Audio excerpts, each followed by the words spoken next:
All right. Oh, wait, let me put this thing down. This is your host for the most of the time here in sunny side Dubai. Welcome to the Daily Decrypt by XT.com.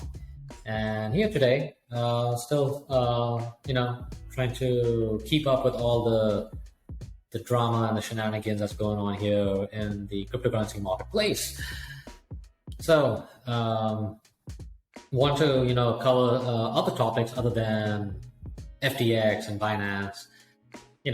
That's a very difficult proposition for me to do. But nonetheless, I got some different articles. It comes from not from Cointelegraph or CoinDesk. Actually, it's through some of my friends from Bitcoin.com news. Actually, so I might have a special guest from Bitcoin.com.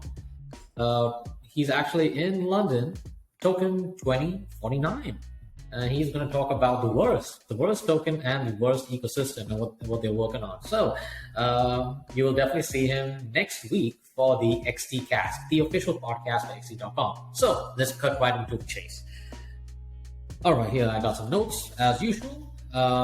Don't have my slides, so it's gonna. I'm definitely gonna leave the links below for your perusal.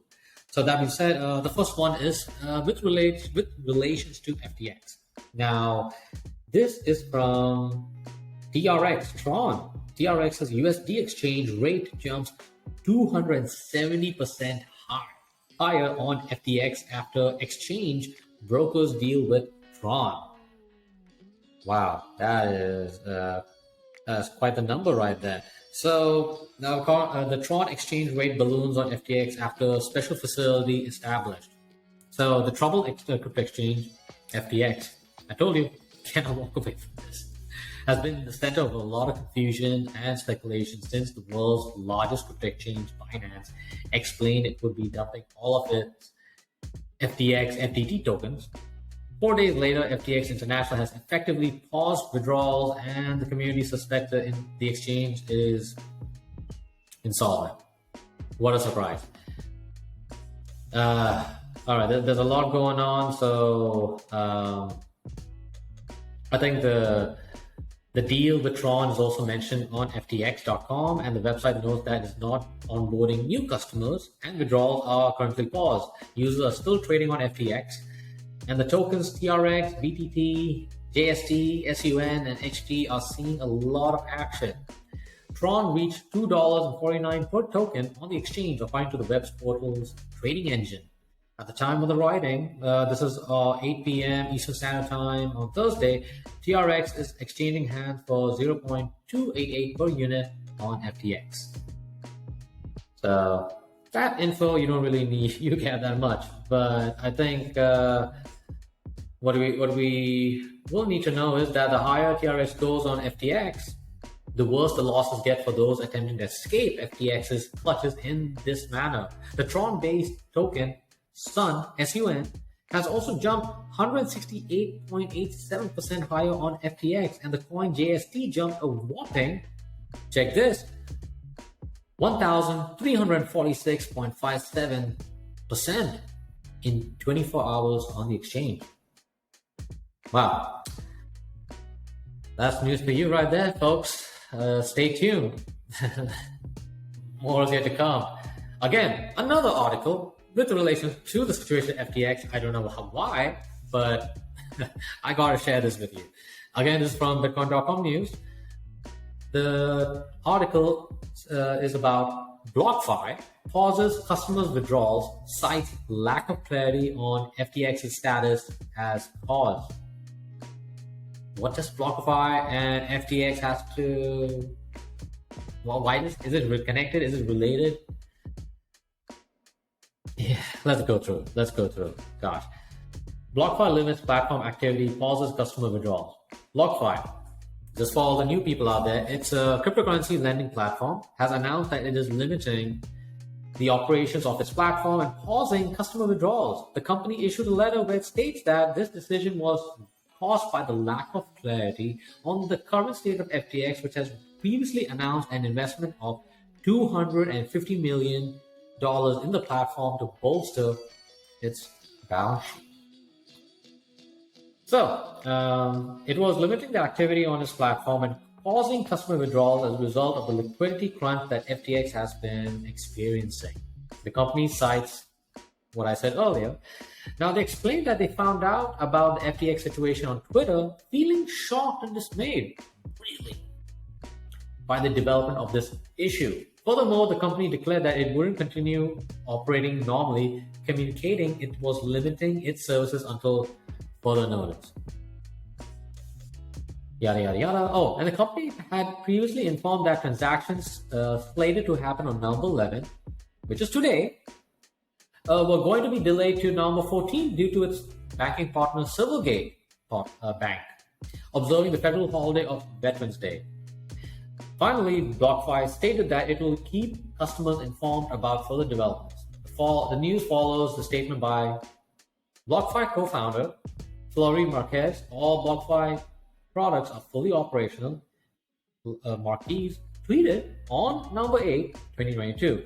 BlockFi is an independent business entity. We have $400 million line of credit from FTX US, not FTX.com. Will remain an independent entity until at least July 2023. So, FTX deal. Now here's a connection with BlockFi and FTX. Gosh, sorry, I need my coffee.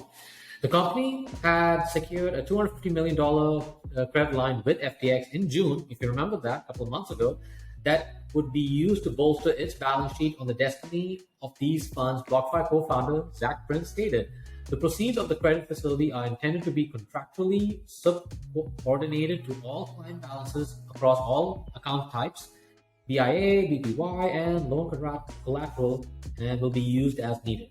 The agreement signed between the two companies gave FTX the option to acquire BlockFi at the price of up to $240 million. The company also has laid off 20% of its staff in June as a consequence of the cryptocurrency winter. Had also suffered from the exposure to the downfall of Three Arrows Capital, losing $80 million. So yeah, that's an interesting to learn. Now you know there's this connection to BlockFi and FTX here. And another one is again, you can't get away with FTX. Now this is coming into the U.S. political space. Now we have the midterm elections and all that jazz. So U.S. Senator says crypto needs more aggressive enforcement. I'm going to keep pushing SEC to enforce the law. That's coming from this lovely lady, lovely known as Pocahontas, Elizabeth Warren. Now, she says that the implosion of crypto exchange FTX shows that the crypto industry needs more aggressive enforcement. She stressed, all these politicians, bureaucrats, they love to stress that I'm going to keep pushing SEC to enforce the law to protect consumers and financial stability. However, many people pointing out that the SEC had failed to provide clear crypto regulation, leading to U.S. investors using offshore exchanges like FTX. You know, she wants tougher regulations. She just keeps stressing, and especially she keeps tweeting about it. Here's a tweet from her. The collapse of one of the largest crypto platforms shows how much of the industry appears to be smoke and mirrors. We need more aggressive enforcement, and I'm going to keep pushing SEC to enforce the law to protect consumers and financial stability. They love repeating these words. They love repeating this, till it reaches to a point where it becomes, reality. And, sometimes it doesn't mean what it means, but I digress. Many people on Twitter disagreed with the senator from Massachusetts. The CEO of NASDAQ-listed crypto exchange Coinbase, Brian Armstrong, replied to Warren, FTX was an offshore exchange not regulated by the SEC. The problem is that the SEC failed to create regulatory clarity here on the United States, so that many American investors and 95% of the trading activity went offshore. Punishing US companies for this makes no sense. We tried talking, several other Coinbase executives concurred with Armstrong. Coinbase chief policy officer Faryar Shahzad tweeted, attacking American companies because of the failures of these offshore makes little sense. Enforcement is important, but we need to start with clear rules. That's good for the markets and for investors. Coinbase Chief Legal Officer Paul Graval opined, these are Americans. They are left exposed of unregulated offshore exchanges. Shouldn't they be our government's priority? Another veteran, Peter Brandt, told Warren that the SEC had failed U.S. investors, tweeting, Senator Warren, the SEC has completely failed U.S. investors, not the source of regulatory clarity. Your quick draw bullets hit the wrong entities.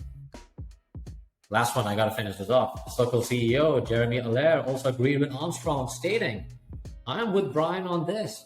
The lack of clear and sound regulatory framework for the U.S. crypto markets has left people exposed to supervisory powers of the Bahamas and who knows where for others. Please, Senator Warren, help write sound policy. Don't punt this merely to enforcement. Hey, exactly. All I can say is, if they have a hammer, every problem they see is a nail.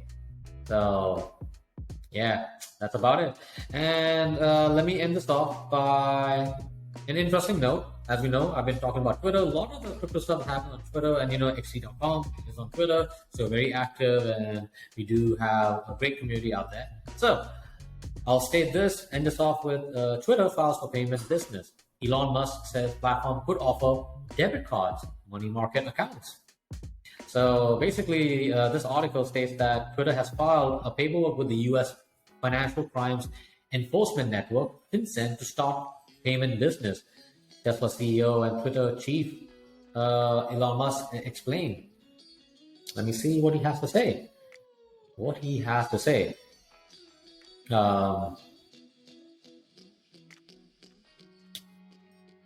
Anything interesting? Basically, what users with authenticated bank accounts attached to their Twitter accounts will be able to exit out of the system and transfer their Twitter balance onto the platform. He added by saying that the next step would be to offer an extremely compelling money market account to extremely high yield on your balance. Interesting. Operating a payment business would make Twitter a competitor to PayPal, a company Musk himself found. Previously, he stated he wanted to build X, the Everything app, and Twitter will likely accelerate the creation of X by 3 to 5 years.